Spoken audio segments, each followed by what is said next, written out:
kaga wani abun mamaki. Wai da amarya tana kiran ango a ranar daurin aure? A ka ga idan dagawa za ka yi wataƙila wani abu ne mai muhimmanci ka san masoya musamman ango da amarya. Ta ya domin ya mata kalamai masu zafi ka san mutumin na fa akwai kalamai. Allah ya Romeo ne ba. Hello? Yaya Haidar, wai me ka ɗauke ne da ni da dangina?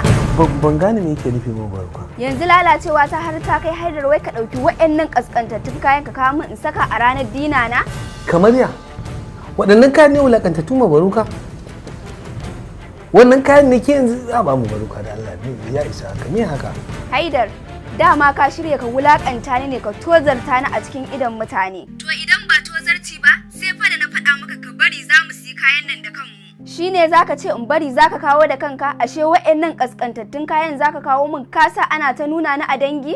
Yanzu mabaruka waɗannan kayan ne kin san nawa na bayar aka siyo waɗannan kayan?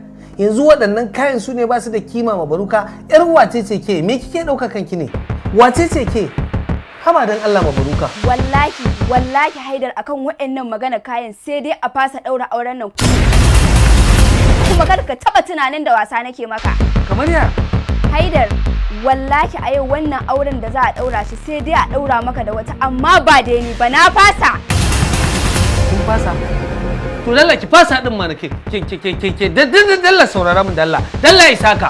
Me kin fasa sai me? Haka ce ko? Haka nace.